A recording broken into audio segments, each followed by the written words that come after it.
अथ श्रीदेवी कवचम्।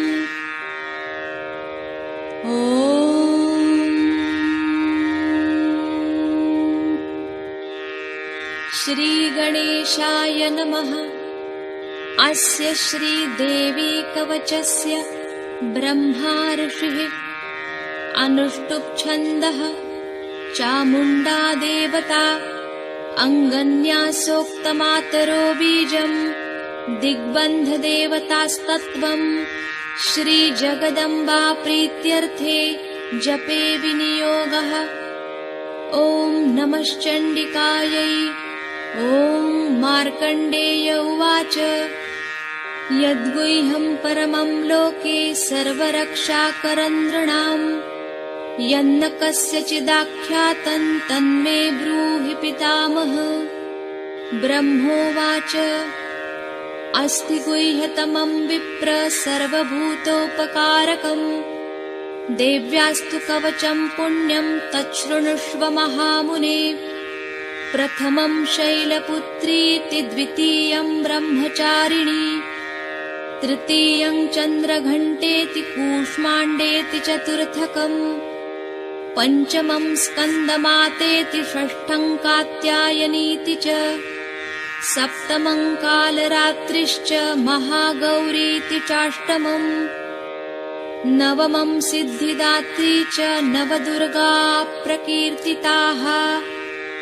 उक्तान्येतानि नामानि ब्रह्मणैव महात्मना अग्निना दह्यमानस्तु शत्रुमध्ये गतोरणे विषमे दुर्गमे चैव भयार्ताः शरणं गताः न तेषां जायते किञ्चिदशुभं रणसङ्कटे नापदन्तस्य पश्यामि शोकदुःखभयं नहि यैस्तु भक्त्या स्मृता नूनं तेषां सिद्धिप्रजायते ये त्वां स्मरन्ति देवेशि रक्षसे तान्न संशयः।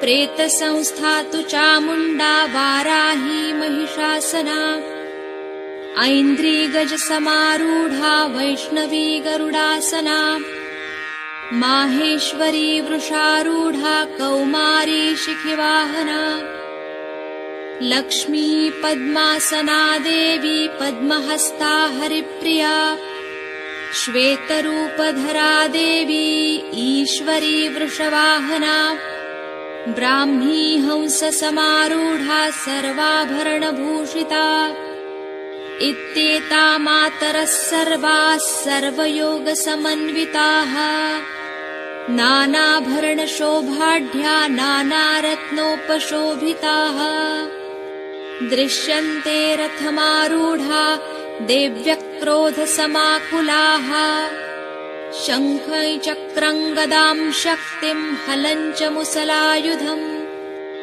खेटकं तोमरं चैव परशुं पाशमेव च कुन्तायुधं त्रिशूलं च शार्ङ्गमायुधमुत्तमम् दैत्यानां देहनाशाय भक्तानामभयाय च धारयन्त्यायुधानीत्थं देवानां च हिताय वै नमस्तेस्तु महारौद्रे महाघोरपराक्रमे महाबले महोत्साहे महाभयविनाशिनि त्राहि मां देवि दुष्प्रेक्ष्ये शत्रूणां भयवर्धिनि प्राच्यां रक्षतु मामैन्द्री अग्नेय्यामग्निदेवता दक्षिणेवतु वाराही नैऋत्यां खड्गधारिणी प्रतीच्यां वारुणी रक्षेद्वायव्यां मृगवाहिनी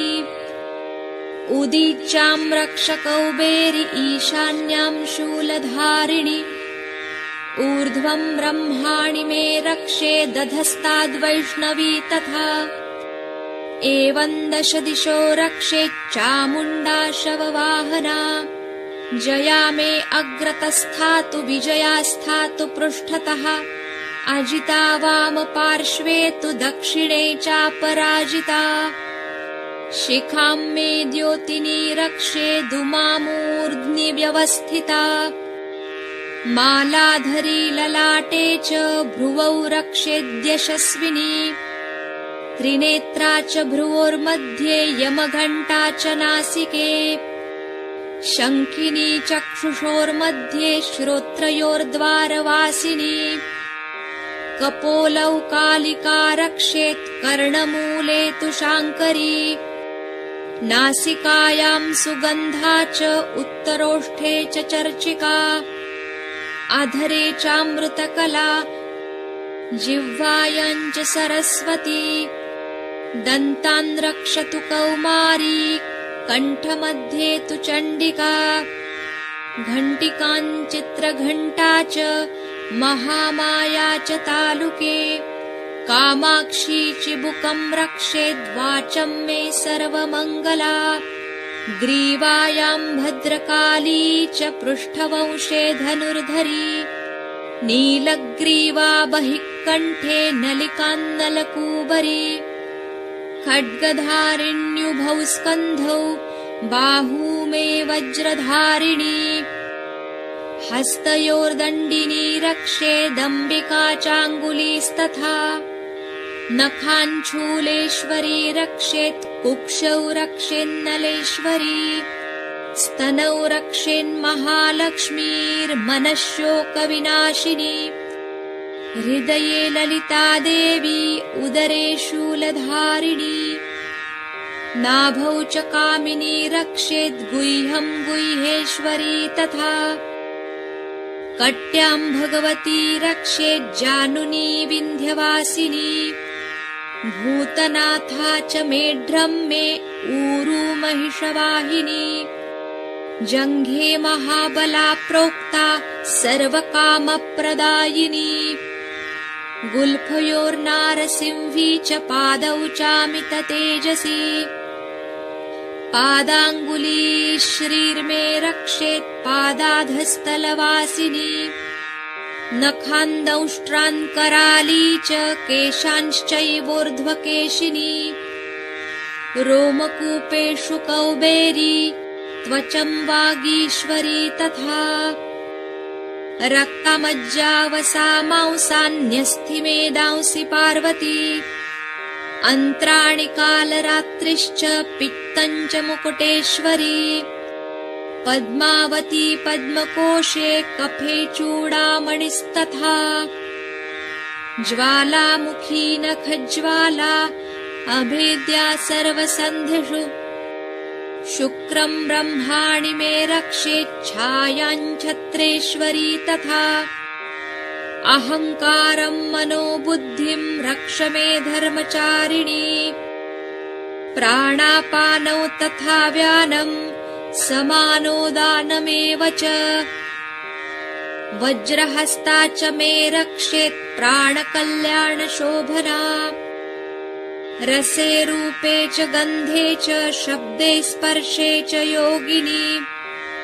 सत्त्वं रजस्तमश्चैव रक्षेन्नारायणी सदा आयु रक्षतु वाराहि धर्म रक्षतु वैष्णवी यशः कीर्तिं च लक्ष्मीं च सदा रक्षतु वैष्णवी गोत्रमिन्द्राणि मे रक्षेत् पशून् मे रक्ष चण्डिके पुत्रान् रक्षेन्महालक्ष्मीर्भार्यां रक्षतु भैरवी मार्गं क्षेमकरी रक्षेद्विजया सर्वतः स्थिता रक्षाहीनं तु यत्स्थानं वर्जितं कवचेन तु तत्सर्वं रक्ष मे देवी जयन्ती पापनाशिनी पदमेकं न गच्छेत्तु यदीच्छेच्छुभमात्मनः कवचेनावृतो नित्यं यत्र यत्राधिगच्छति